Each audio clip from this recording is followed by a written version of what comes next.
Hello, guys. Welcome, everyone. Please stay tuned. We'll be starting shortly. Until then, let's interact each other in the chat section. Please post where are you from,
Hello everyone. So welcome to another session of DataHour series. We'll start in 5 minutes. Till then, I'm launching a poll. I would like to everyone to participate in the poll. Please do participate in the polls as it would help us to conduct more such sessions.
So welcome everyone to another session in the DataHour series. We are thrilled to be here with you this evening for a session of action-packed learning. I am Tamiselvan Murugesan, part of the data science team at Analytics Vidhya, and I will be the moderator for this session. For those who have joined us for the first time, a brief introduction to the DataHour session. So, the DataHour is a series of webinars conducted by Analytics Vidhya and led by top industry experts. It is a fun way to understand the concepts of data science from the leading players in the data tech domain. And as the name suggests, it's 1 hour dedicated to data. We are hopeful that these sessions are going to be a great source of enrichment and value adding for our community members. So now onto our session today, which is understanding AWS Virtual Private Cloud concept. Amazon Virtual Private Cloud enables you to launch AWS resources into a virtual network that you have defined. This virtual network closely resembles a traditional network that you would operate in your own data center with the benefits of using the scalable infrastructure of AWS. So in this DataHour, Mr. Akhil is going to clear you understanding on the concepts of AWS VPC. So I hope you are excited to attend this DataHour with us. So before we kick things off and I hand it over to our speaker, a quick recap of the housekeeping items. We are recording this session and will make the recording available in a few days on your YouTube channel.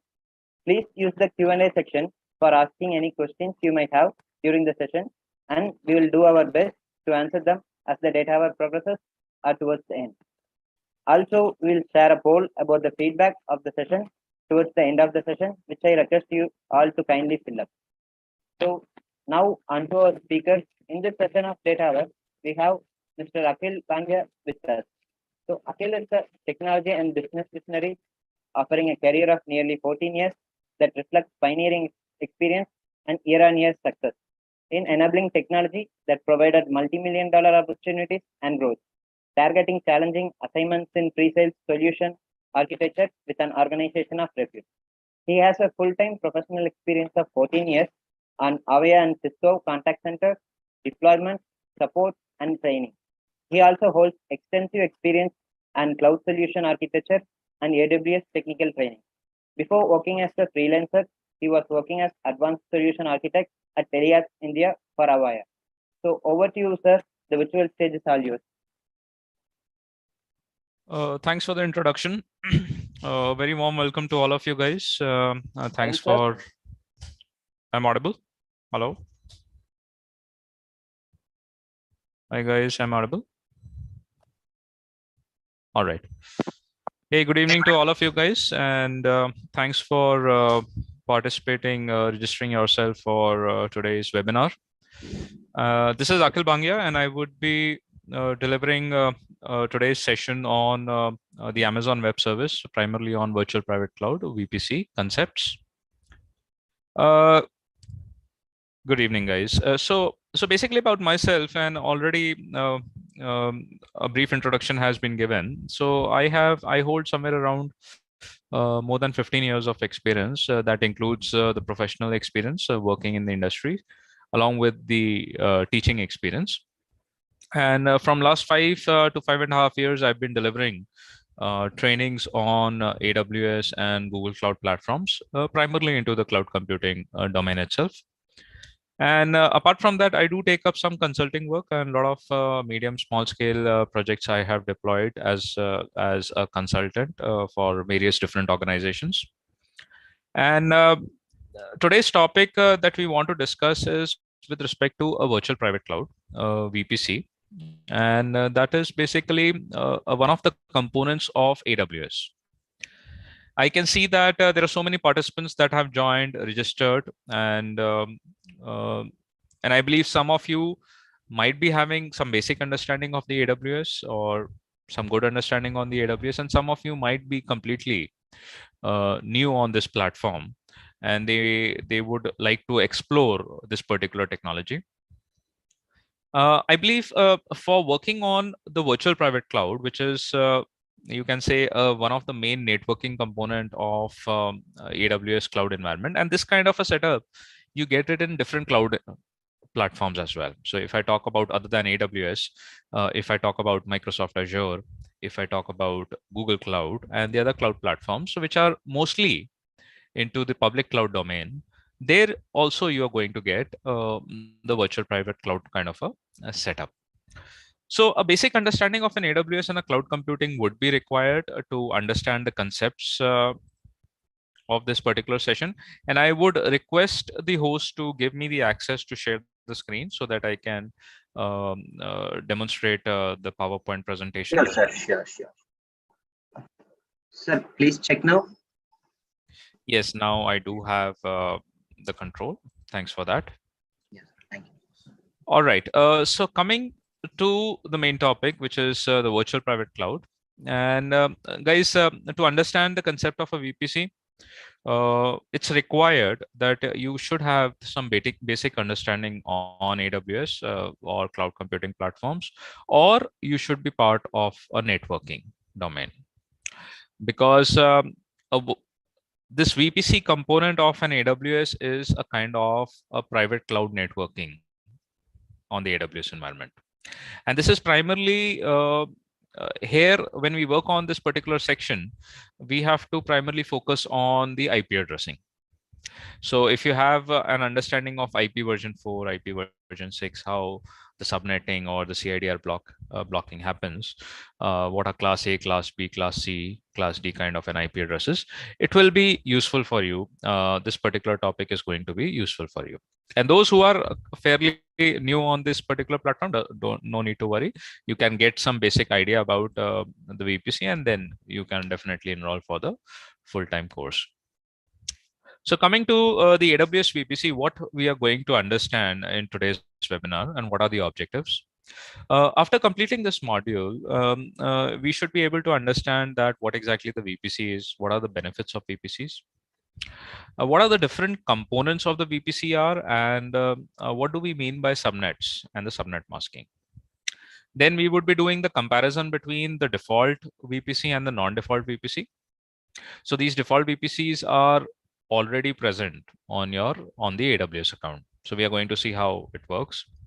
And then if we get some time, then we'll try to understand the concepts of virtual private network and the direct connect, which is also called as the lease lines. So this is basically the agenda for today's session. And we'll try to cover it in more practical way also after covering up some theory part. So what exactly the virtual private cloud is, or a VPC? As the name suggests, it's a cloud environment which you create on the AWS or on the public cloud. So guys, AWS Amazon Web Service is a public cloud offering, which means that anyone can use their personal mail IDs and try to create the credentials and access the cloud resources or the AWS cloud resources without having any kind of a contract ID or any association with Amazon. So let's say if you wish to work on the Amazon Web Services, you don't have to think. If you have a credit or the debit card, you can quickly create your credentials and start using the services. Now, sometimes what happens, some organizations or some users may think that they would prefer to go for a private cloud offering rather than a public cloud offering. The reason could be because of, let's say, security. Let's say it will be more isolated. They can create resources in a very secure manner rather than on the public cloud offering. So they might go with other cloud vendors, like we have VMware and many other private cloud offerings we have. So Amazon says, or AWS says, that on our cloud, you can create an environment which is logically isolated network. That means you're going to work on the public cloud only, but you create your own environment there. And that would be considered as a private cloud, which is called as a virtual private cloud. Okay. So VPC is a logically isolated network from other virtual networks in the AWS cloud. And what you can do, since it's your private cloud space, so you can customize it as and when required. You can customize the resources, you can create the resources, how do you want to provide the access of those resources, all those things you can control. Along with that, you can define the IP addressing. You can define the IP addressing of your choice, and you can have a layered level of security as well. So a lot of things can be done from the VPC perspective, not only for securing up your resources, for creating the AWS resources, but it also helps you to create a hybrid kind of an architecture very easily. So as per the slides, what all benefits you get, or what is virtual private cloud? It gives all benefits of the traditional network that you have for your own data center. So it feels just like that you are going to work in your own environment, in the on-prem environment. So in the on-prem environment, what happens? You have the complete control of your physical infrastructure, the hardware, the servers, routers, switches, networks, everything you can control it. Similarly, on the VPC, though you don't have the physical access of the hardware and the resources, but virtually you can take the control of it. And it seems like that you're going to work in your on-prem environment only. The access of the resources and applications, you can get it using the IP version 4 or IP version 6 in your VPC. So it gives you a flexibility that do you want to create a private cloud of an environment with the IP version 4 addressing, or you want to use the IP version 6 schema. It depends on you as per the network that you want to use. However, the when you use an IPv4 kind of IP addressing, you get the full functionalities of the virtual private cloud, whereas there are limitations when you work on the IPv6. Fairly could be the reason that the IPv6 is not prominently used, or most of the world's network are still on the IP version 4. Apart from that, it gives you the benefit of a scalable infrastructure in the AWS environment. When I say about the scalability, that means you can increase, you can decrease the resources, you can increase the count of your resources, let's say your virtual servers, your database instances, and all those things. In a nutshell, you have the complete control of your virtual network on the AWS. What are some of the benefits of using the virtual private cloud? You can use IPv4, IPv6. We have already discussed about that. You can create a layered network of resources. You can have a multi-level security defined. So you can have ACLs, access control lists. Then you have security groups, which acts as a firewall rules. And then you have the route tables also. So likewise, you can create a 3-level of security. And even if you want to add some more firewalls, let's say third-party firewall softwares, that also you can add it. So it makes it more a secure kind of an environment. A lot of people have a question in their mind that whether the cloud is a secure place or not. And this is basically most of the people actually consider it a disadvantage of a cloud computing platforms, that cloud is probably not secure. Or I should say that cloud is probably not secure for the databases, because there are some critical components, critical information that you're going to put on someone else's premises or on the servers. So the VPC actually gives you an assurance that whatever the resources that you're going to create, and if you follow all the best practices as defined by Amazon, then definitely you can make your resources very much secure. Apart from that, you can control what type of an inbound and the outbound traffic should go. You can even say that, okay, I can accept the inbound traffic, or you can say that, okay, I can send the outbound traffic, but I don't accept the inbound traffic. It is completely restricted. So likewise, you can make the control of it.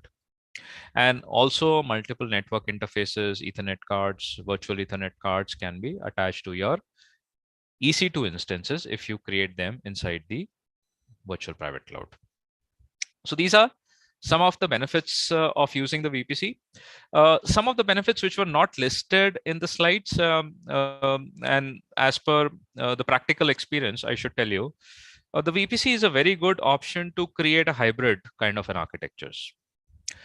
See, when we work on the AWS, and those who have already been working or have some partial understanding of AWS, for most of the services, you have to select a region. It's a region-based cloud platform. So let's say if you want to work in Ohio, US, you might select Ohio, North Virginia, or North California. If you want to work in India, you might select a Mumbai region. Likewise, the region has to be selected.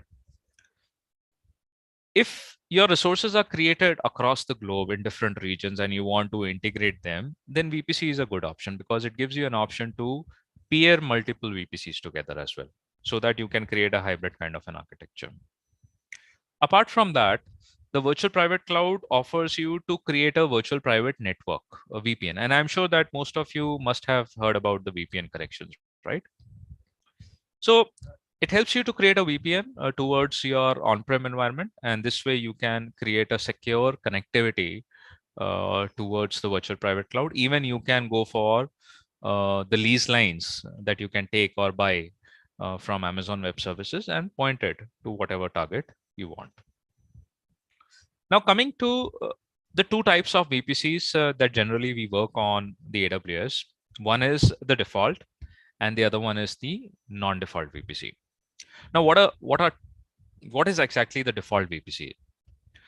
Guys, when you create an AWS account, let's say first time you're going to create an AWS account, once the AWS account is created, in every region in the AWS, you are going to find that there will be one default VPC already present.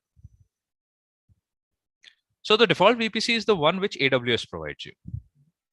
It's the one which is already present in the region, and it has the subcomponents that are also already available and provided by the AWS. And as a best practice, when we work in the VPC section, we should be aware that we should not make any changes in the default VPC and its corresponding subnets or its components. Otherwise, it may impact some services. So this is the default VPC from where, when you launch an EC2 instance and you do not select any kind of a network, it gets the private IP addresses from. So this is basically the default VPC is a source from where your resources like EC2 instances or any other resource which is IP based gets the private IP from, right? The non-default VPC is the one that we build based on our requirement. So non-default VPC is the customized VPC. It is the VPC environment that we create based on our architecture. And within the non-default VPC, whatever the components that we create, they are also part of a non-default VPC. And those components creation, where exactly you want to place them, how do you want to place them, what connectivity, what security option needs to be implemented, all those things you can control because they are not present. You are just customizing them. So as per the slides, the default VPC is created for you by Amazon Web Services when you create a new account. While creating EC2 instance, generally what happens when you are working new on the AWS, when you create an EC2 instance, you do not select a network. It is by default the VPC, the default VPC is selected. All advanced features provided by VPC are configured in the default VPC. So in the default VPC, whatever the main components that are part of a VPC, they are already present, which is made available by AWS itself. The non-default VPC is the one where we create our own VPC and corresponding resources like subnets, NAT gateways, security groups, internet gateways, and many other things. So that is the main fundamental difference between the default and the non-default VPC.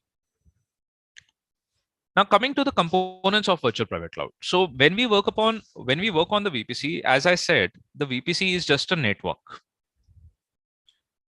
It's a kind of a network which is allocated with the IP address range.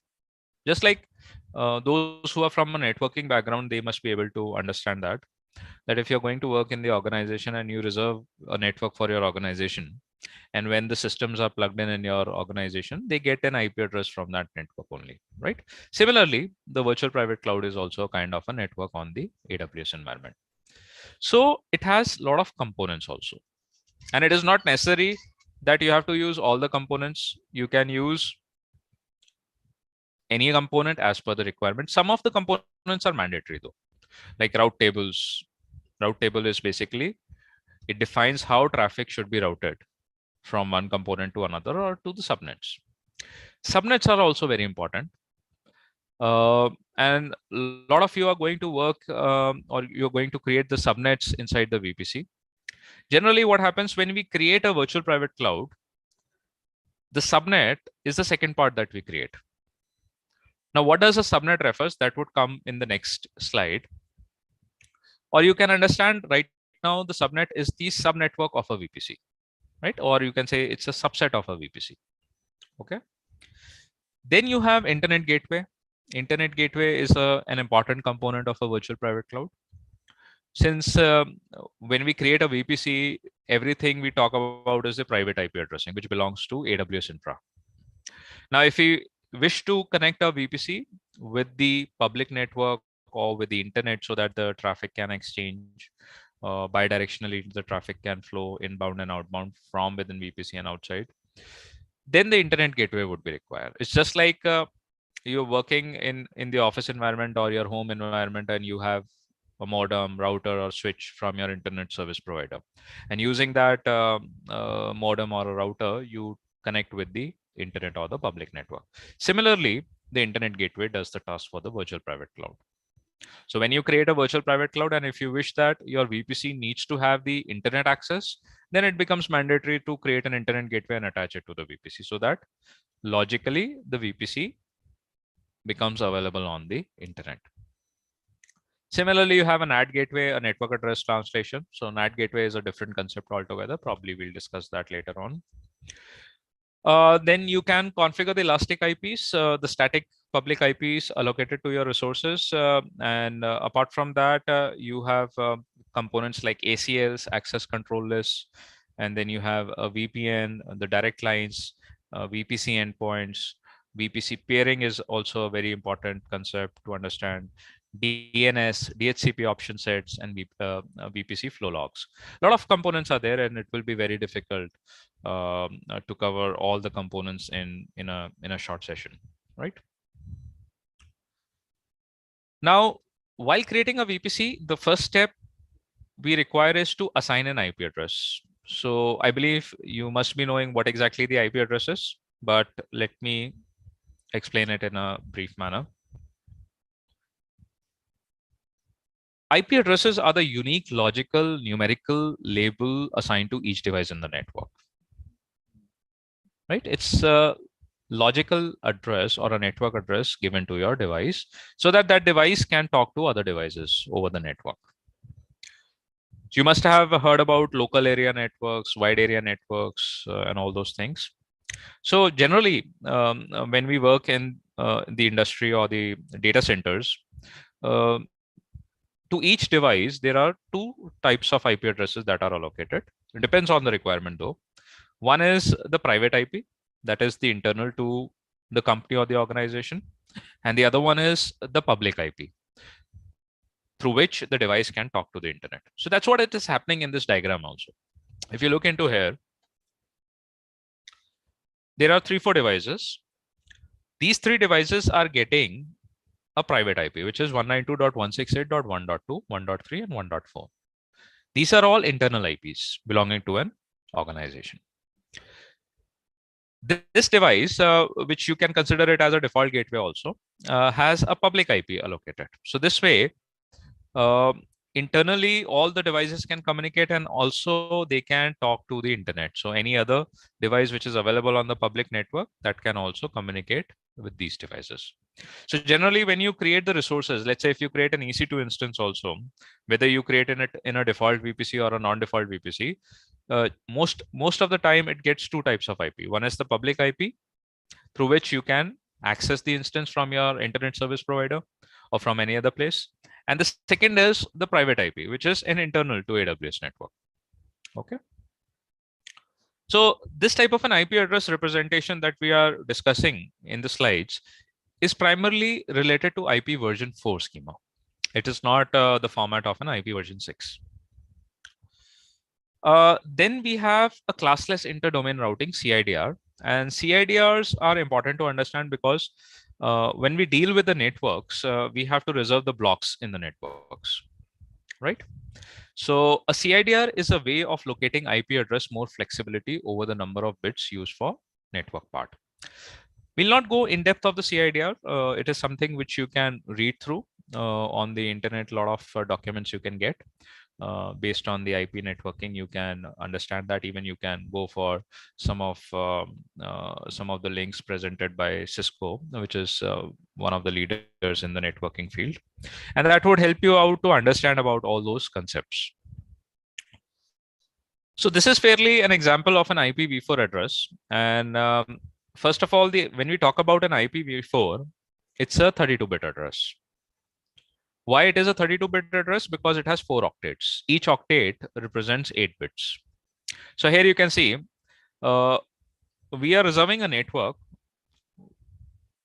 and this is an IPv4. It has 4 octets, out of which the first 2 octets we are reserving, 172.31, and the last 2 octets are free. And that's the reason it is represented with /16. /16 represents 2 octets are reserved, first 2. So this becomes a network. Any device that is plugged in within this particular network would start receiving the IP address from the range of the IP addresses defined.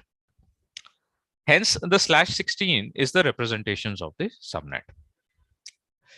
Generally, if you do a calculation, how many devices can get the IP address from this particular range of an assignment of an IP address, it will come out to be close to 64 to 65,000 devices. So close to 64 to 65,000 devices can get an IP address if they register within this network. So guys, when we work on the VPC, we have to create a network only. We have to reserve a network only.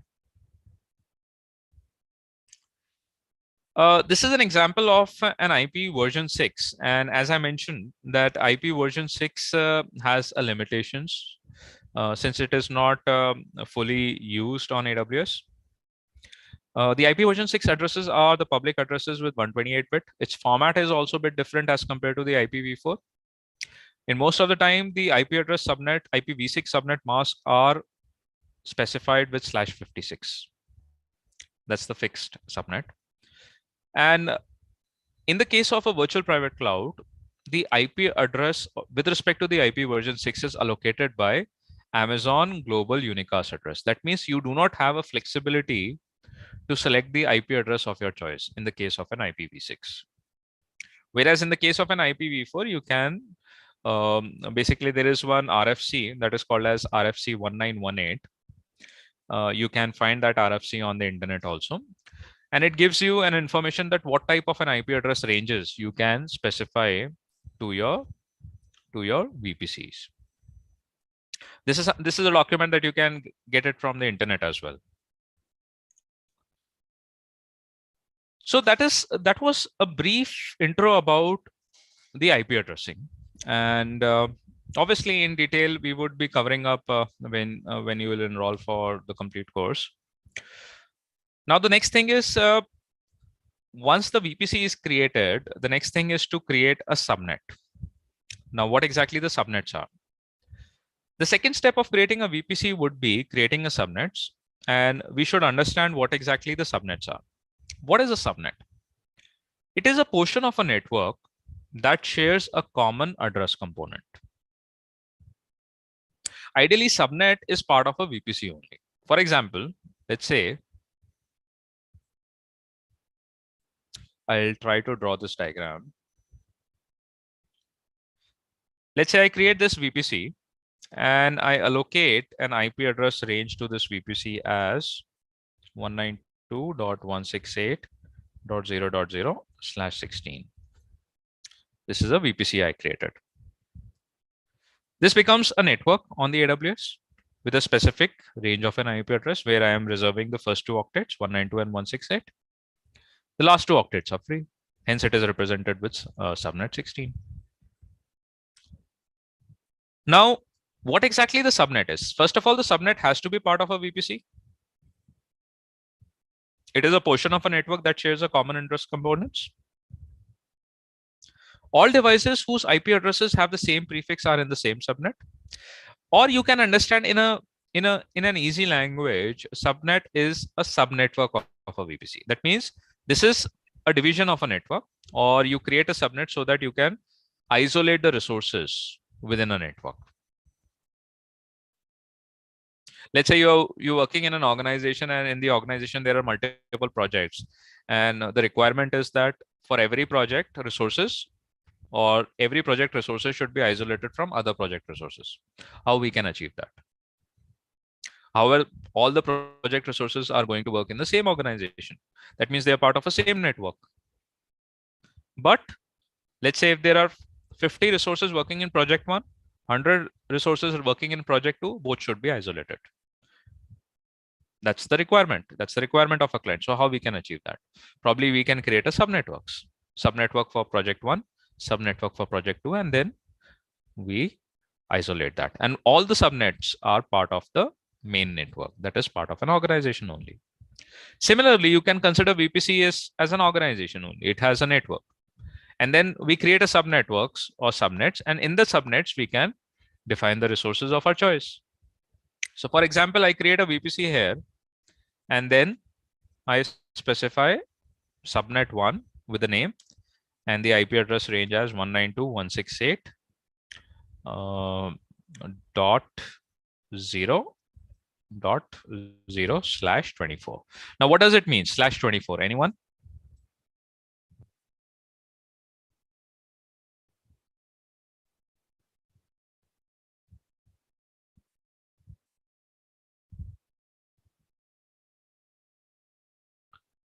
Anyone? Why? What does a /24 mean? /24 is that we are reserving the first 3 octets. 192 we are reserving, 168 we are reserving, 0 we are reserving, 3 octets, 8 into 3, 24. That means we have only the last octet free. So our devices may get an IP address starting from 0 to, let's say, 254 or 255. That's the maximum limit as per the subnet mask. So that many devices can be part of this network. So if I plug in these devices, let's say, and let me ask you this question, what IP address this device is going to get? It would be something like 192.168.0.2, right? Because the first 3 octets were reserved in the network. The last octet, the .2 was assigned. Hence, this device gets an IP 192.168.0.2. Now let's look into the second subnet, subnet 2. Let's say I reserve this subnet with the CIDR block as .1.0/24. So I'm reserving the first 3 octet, 192.168.1. The last octet is free. Now, what would be the IP address allocated to this particular device?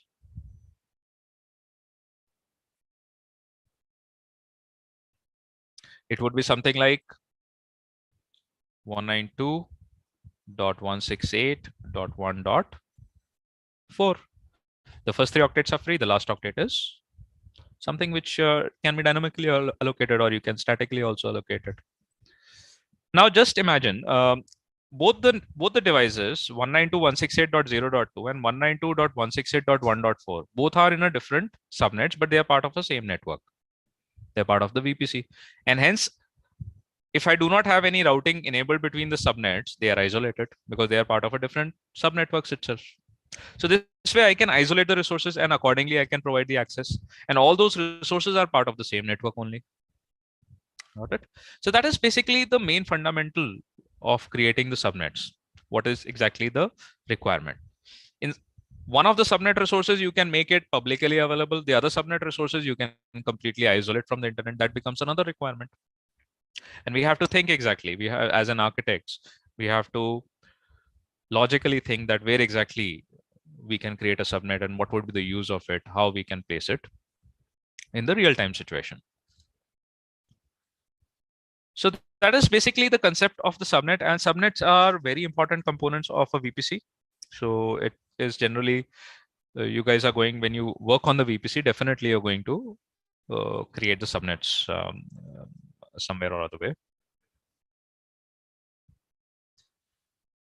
So in detail, we will not go about the IP addressing, and we have talked about the subnets. Now, actually, in this slides, it talks about the public subnet and the private subnet. Guys, there is nothing called public subnet or a private subnet on the AWS VPC.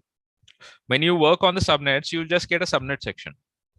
The public subnet and the private subnet is just a terminology. For example, let's say I create 2 subnets, public subnet and a private subnet. Okay. And I name it as a public subnet and a private subnet. Public subnet and a private subnet means that how that subnet is going to work. What is the behavior of that subnet, or how it is going to connect to the network. Otherwise, there is no technical terminology called public subnet or a private subnet. It's just that it's a naming convention. Let's say I create a subnet 1 and I name it as public subnet. I create a subnet 2, I name it as a private subnet. Okay. So with the name as public subnet, it is but obvious that you're going to give that subnet an access of the internet. Any resource that you're going to create in that subnet would be available over the internet. accessible by everyone.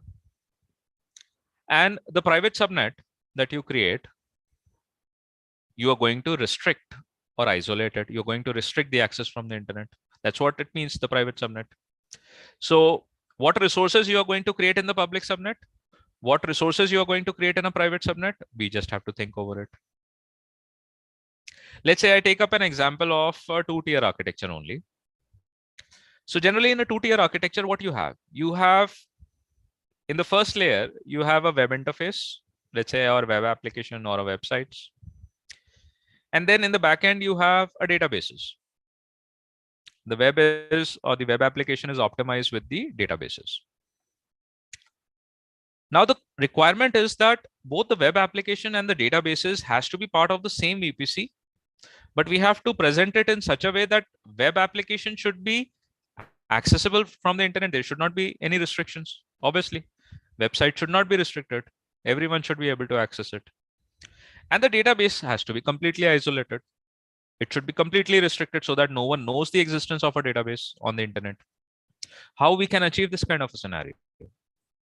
This is something which we can achieve it with the help of the subnets inside the VPC. I can create two subnet, name it as public subnet and a private subnet.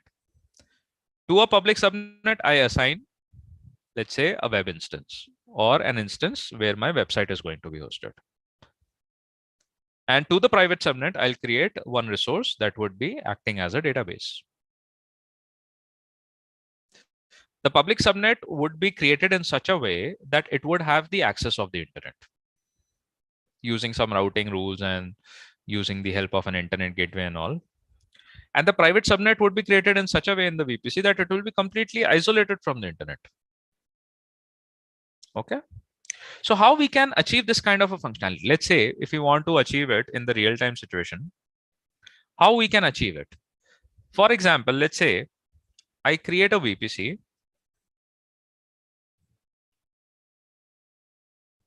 and we want to create a two-tier architecture where our web application should have an internet access and a database should be completely isolated from the internet.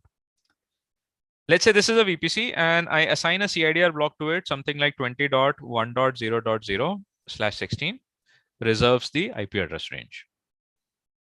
Guys, please remember that whatever the IP address that we discuss in the VPC, they are all the private IP addresses. We do not discuss about the public IP. It's a private cloud. So this range of an IP address that I'm reserving, 20.1.0.0/16, belongs to the private IP address, the internal address of an AWS. Where exactly we create the VPC? Obviously, it will be created inside the AWS environment. Let's say this is an AWS environment. Now we require a web application and a database to be created. So what we would need, first we need to create two subnets.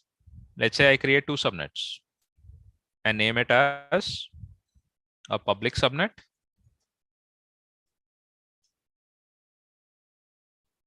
and the other one as, let's say, the private subnet. It's just a name, and how it should work with the name as well. To the public subnet, let's say I assign an IP address starting with 20.1.1.0/24. And to the private subnet, let's say I assign an IP address range something like 20.2.0.0/24. Now the networks are different. Okay. What we can do in the public subnet, I can create one server, and inside that server, I can host my web application. And then in the private subnet, I can create a database. Let's say I name it as DB. DB stands for database, right? Now, the requirement is this web app should be accessible over the internet. Now, where exactly the internet is? Obviously, it is going to be outside AWS. When we create a virtual private cloud, it does not have an internet connection. It's an isolated space. It's an isolated network on the AWS. That means I need to make this VPC logically available on the internet first. So what I need to do? I need to create one component that is called as an internet gateway.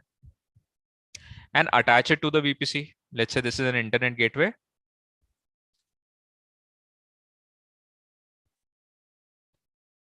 And I attach it to the VPC. Once I attach an internet gateway to the VPC, guys, one internet gateway can be attached to one VPC only. You cannot have multiple internet gateways attached to a VPC, or you cannot share it with multiple VPCs as well.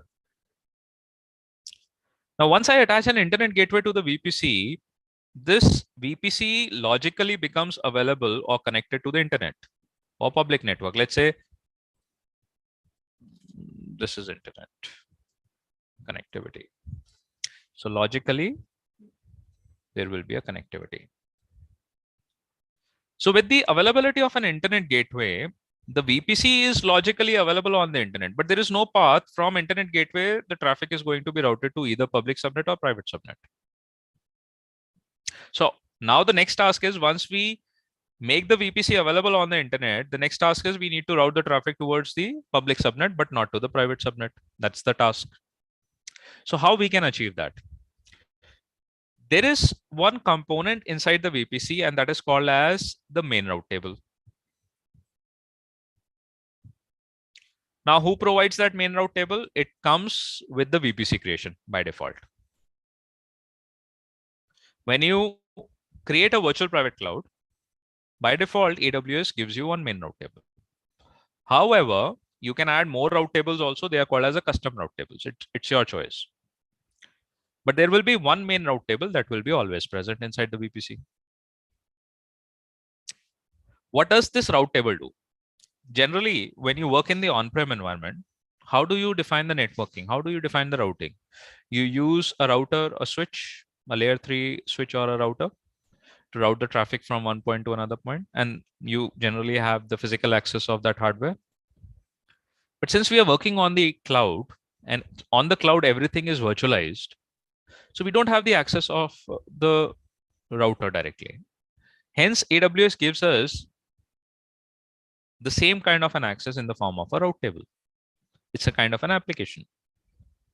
AWS is that you can use this route table, add some rules inside this route table, and we are going to implement that in our underlying infrastructure. So this route table is primarily used to flow the traffic. How do you want to route the traffic towards a subnet and then to the other components? You can decide that. You can define the targets. Now, the requirement here is we need to send the traffic from the internet to the web application and vice versa. So what we require, first of all, we need to associate the public subnet with the main route table. That is called as the subnet association. Where exactly you do the subnet association? Inside the route table only. When you open up the route table, there will be an option of a subnet association, and you're going to select the public subnet. I would like to show you the entire architecture practically, but we are limited with the time. So I can explain you in the form of connectivity only. The subnet association means the public subnet is going to be associated with the main route table. That means whatever the routing rules that I would be adding in the main route table, that will be followed by the public subnet. And correspondingly, the components of a public subnet, whatever the instance or resources you create. I am not associating this private subnet with the main route table. Why? Because I want to keep this subnet completely isolated from the internet. Nobody should know the existence of this subnet and the correspondingly its resources. Hence, I did not associate it with the main route table. Now, in the main route table, what we can do is we can add a rule. Let's say I add a default rule belonging to IP version 4, which means allow every IP address on the internet. There should not be any restriction.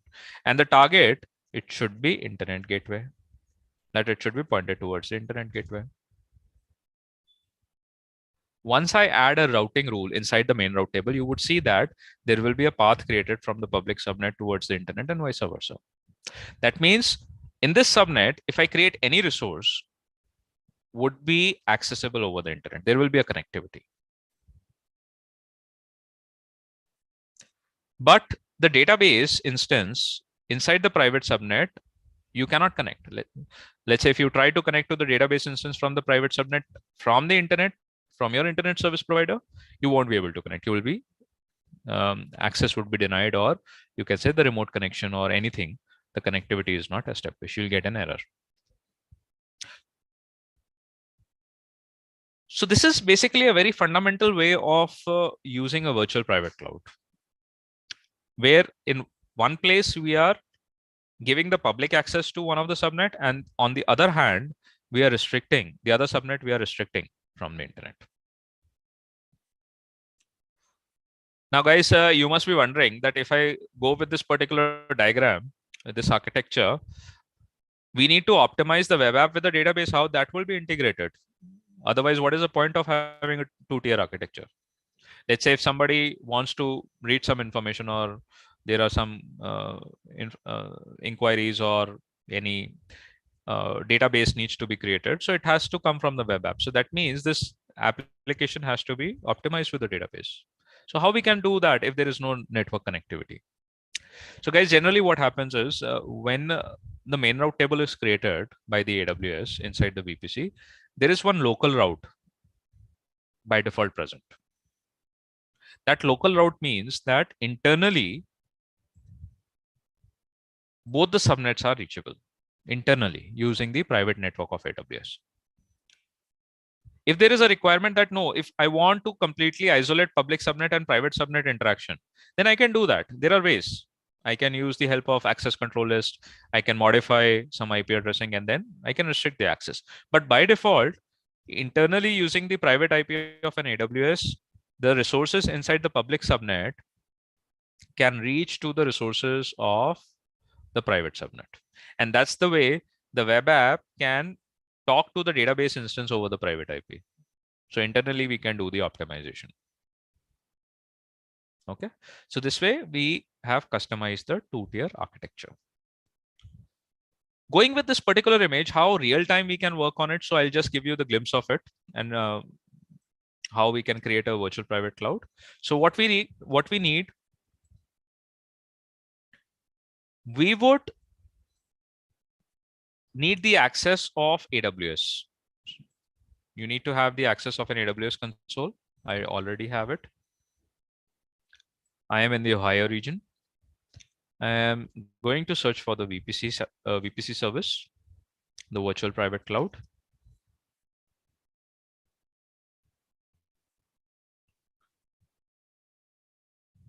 And at the left side, you would find there are the components that you can select. However, you can create a VPC from the wizard also, but it is not advisable to work on using a wizard. You should be customizing it by selecting the components on your own. That is better to learn. So at the left side, you get all the components of a VPC.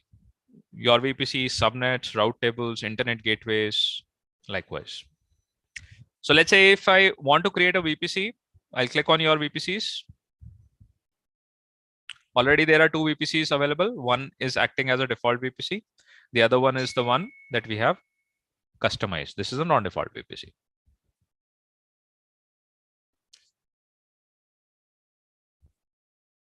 So if I create a third VPC, you just have to click on create a VPC, put a name to it. Let's say I put something like analytics demo VPC, IPv4 CIDR, and I select an IP address something like 20 dot, or I should select as 30.1.0.0/16. Tenancy, we'll keep it default and click on create a VPC. That's it. Our virtual private cloud is created with this IP address range. Now we need to create a subnet. So I'll create two subnets. So I'll go to the subnets here. I need a public subnet. I need a private subnet. So I'll click on create a subnet. Select a VPC where I need to create a subnet. Let's say I select analytics demo VPC. Provide the subnet name, public subnet. Availability zone, let's say we go with US East 2A. IPv4 CIDR, we have to go with 30.1.1.0/24. Yes, that's the correct. And create a subnet. So I have a public subnet created. Then I need a second subnet also for our databases. So I'll create a private subnet inside the analytics demo VPC, provide a name to it. Availability zone, let's say 2B, create a subnet.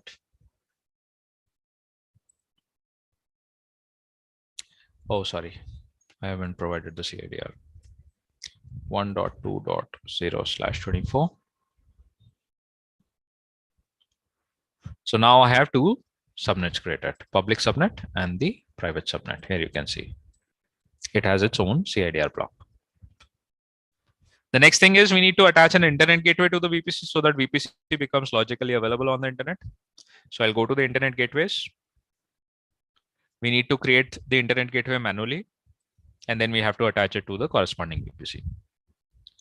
So I'll put a name to it. Let's say I put analytics internet gateway. Create an internet gateway. And then when I select the internet gateways, I need to, this is right now in the detached state. That means the internet gateway is created, but it is not attached to a specific VPC. So what we need to do, we have to select it, go to the actions and click on attach to virtual private cloud. Select your VPC, right? It's so simple. Just a few steps that you need to keep in mind. So what we did, I'll go back to the diagram again. We created a VPC. However, I selected a different CIDR block. We created a public subnet. We created a private subnet. We created an internet gateway, attach it to the VPC.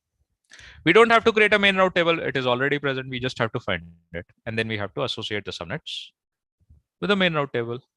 Let's see how we can do that.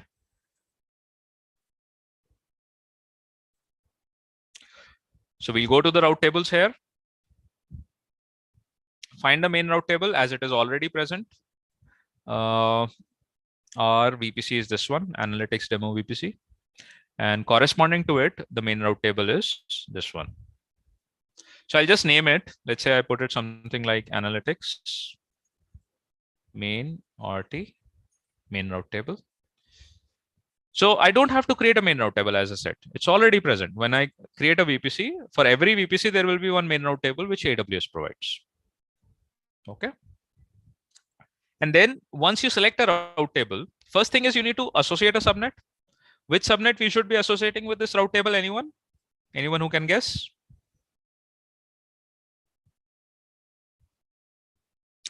Yes, good.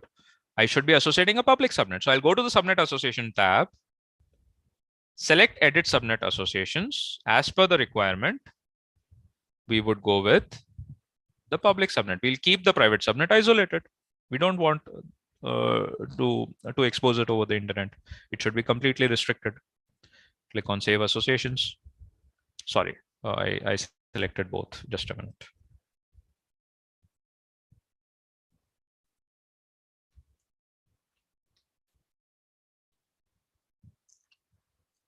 And then the last and the final thing that we need to do is we have to go to the routes. Already there is a local route that is created. And because of this local route, both the subnets can interact internally. Okay. We'll click on edit routes, add a rule, the default rule for IP version 4, let's say. And the target has to be what? What should be the target I should be selecting, guys? Internet gateway. It has to be targeted to the internet gateway. And which one? Our internet gateway that is attached to the RVPC. That's it. Now the network connectivity is established. We have achieved as per the requirement. What we need to do now is we just have to create the instances. I can create one Windows instance. I can for the web app, for the database, you can create a Linux one also. And then from the internet, if you try to connect to this instance, you should be able to connect it. But if you try to connect to this database instance, the access will be denied. There will be no connectivity. If you achieve this kind of a functionality, that means your VPC is working as designed. So the last thing that we require is we need to create the EC2 instances inside the public subnet and a private subnet, and then we can test that functionality. So if you are aware of EC2, how to work on it, then you should be able to test this networks. So that is in a nutshell the demonstration about the virtual private cloud. And if you have any questions, you can let me know. Hello, sir. Yes, tell me. Thank you for the session, sir. The questions can be accessed in the Q&A section. Okay. So before we proceed to answer the questions, I would like the audience to participate in the feedback session poll. I'll be launching the poll. We can parallelly take the questions, sir. You can access the questions from Q&A section. Yes, definitely. So I have a lot of questions. There are 16 questions that are open. Let me take it one by one. All right. Himanshu, as a data scientist aspirant, on which side of AWS or Azure I should focus to learn? Okay, that's a good thing. Good question. See, from the AWS perspective, as a data scientist, I would not say that you should be focusing on a particular services on the AWS. I would say that as a beginner, you should be learning the complete AWS Solution Architect Associate program. This way, you would be able to enhance your skills in the data sciences also, because that would cover some services or concepts related to big data, data warehouse, databases and all. That will be part of the Solution Architect Associate. But sometimes when you work on the cloud, you need to have the basic understandings of networking, like we discussed in VPCs. You should know what exactly the EC2 instances are, nodes are, or S3 is. And I would advise that you can go with the data sciences, but when you work on the AWS and Azure, or you try to understand AWS and Azure, first go and understand the complete architect program or architect associate program of AWS. And that would be beneficial for you. Afterwards, you can enhance your skills in the respective field. Does VPC work with Lambda as well? Yes, VPC can work with the Lambda. You can create a Lambda function, which is a serverless architecture, and you can put them inside the non-default VPC. Can the slides be shared after the session? Yes, definitely it can be shared. How VPCs are different from edge systems from data flow perspective across regions. See, VPC is a logical network that you build, you create, you customize it as per your requirement. Edge networks or the edge systems are point of presence that the AWS owns.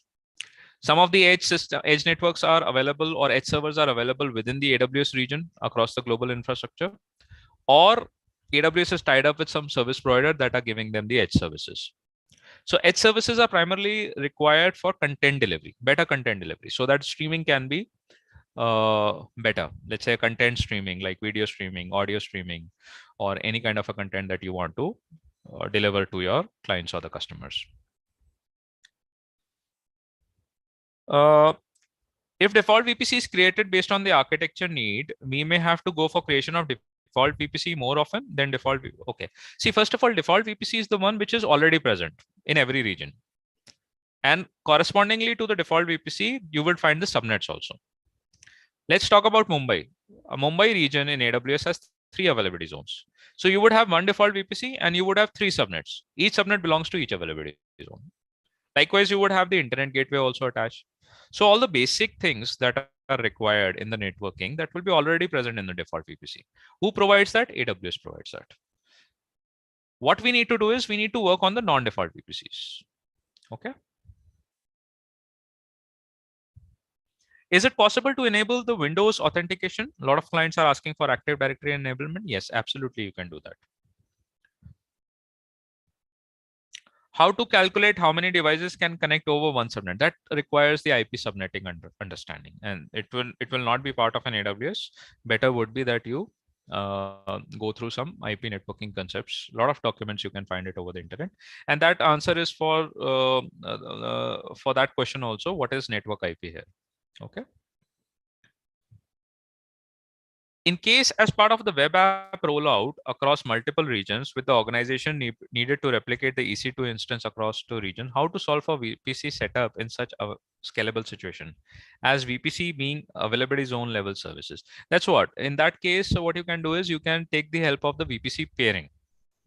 So when you work on the VPC pairing, you can integrate multiple VPCs in different regions also. There are 4 possible combinations. Let's say if you have 2 VPCs, one VPC in Ohio, other VPC in Mumbai, you can pair the resources by using a pairing connection. Then you can pair the VPCs in the same region also. You can even pair the VPCs between different AWS account, different AWS regions as well. Okay. So this way you can solve this particular query. How can someone access the database in private subnet via a local DB client? Not directly. In that case, what you need to do is you need to create one dummy EC2 instance or virtual server in the public subnet. And then from your internet connection, you have to first log in into that dummy instance in the public subnet. And from that dummy instance, you have to jump in to the database instance. And that concept is also called as a bastion host. Okay. So you need to create one dummy EC2 instance inside the public subnet, which has the internet access. First log in over there, and then from there, internally reach out to the database instance in the subnet 2 or the private subnet. How to create connections between web app and DB, for example. It is by default created. There is a network connectivity. You just have to optimize your application with the database. Why internet gateway IP is 0.0. No, internet gateway IP is not 0.0. Internet gateway is a kind of a modem or a router that is attached to the VPC. It gives you the access towards the internet. 0.0.0.0/0 is a default IP for the IPv, for which means that we allow every IP address. If I have to allow all the IP addresses in the IP version 4 format, how I can do that? There are so many IP addresses. Millions of IP addresses. So the best way is that I open up the traffic for every IP address. And the best way is I use a default IP, which is 0.0.0.0/0.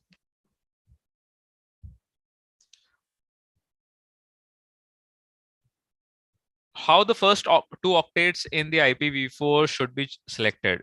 You can read a document called RFC 1918, and this way you will be you will get to know what range of an IP addresses you can select.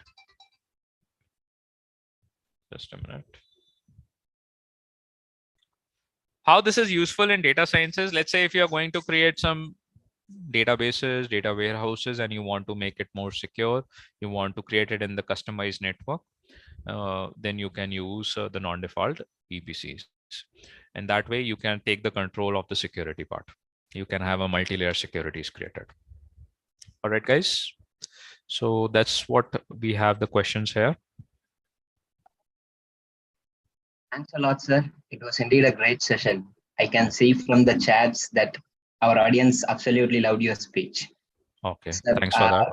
Yes, sir. Before we end the session, on behalf of audience, I would request you to share the slides in the chat section and your LinkedIn profile if possible.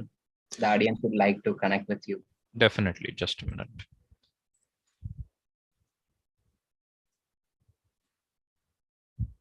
Would I be able to share the slides on the chat?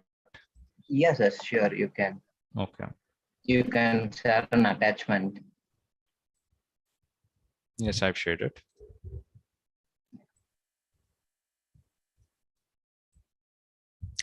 And my LinkedIn profile.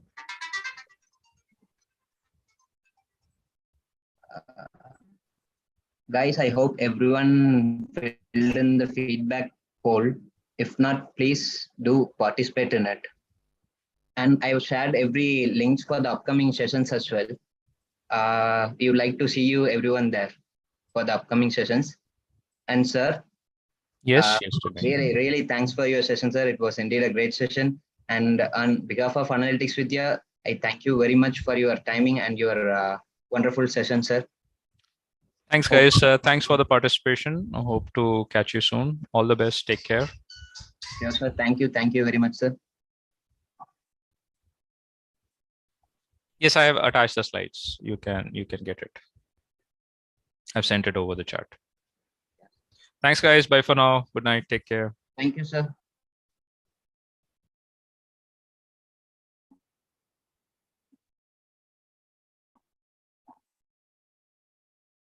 Guys, you can see the slides in the chat section. Our speaker has shared it. I'll share all the useful links for you.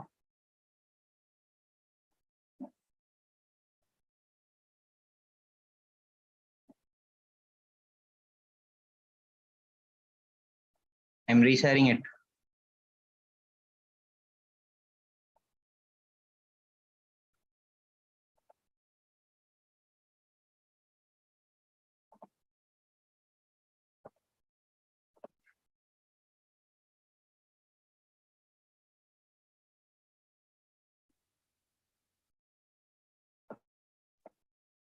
Please wait for a minute. I am resharing it in the chat section.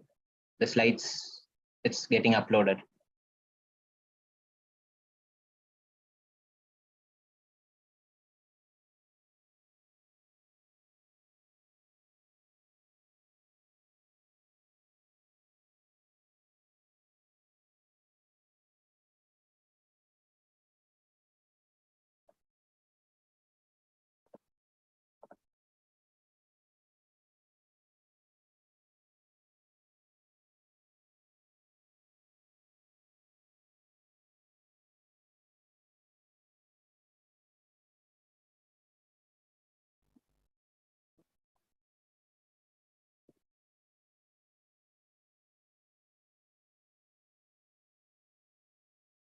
The slides has been uploaded.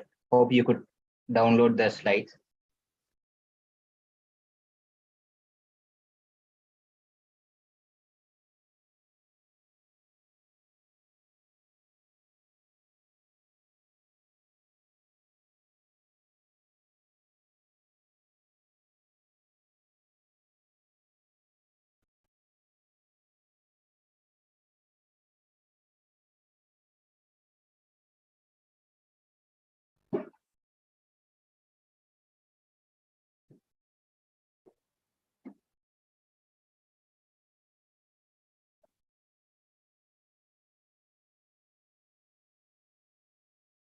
Okay, guys, thanks for your attendance. We'll meet you in the next DataHour session. Thank you. Good night, everyone.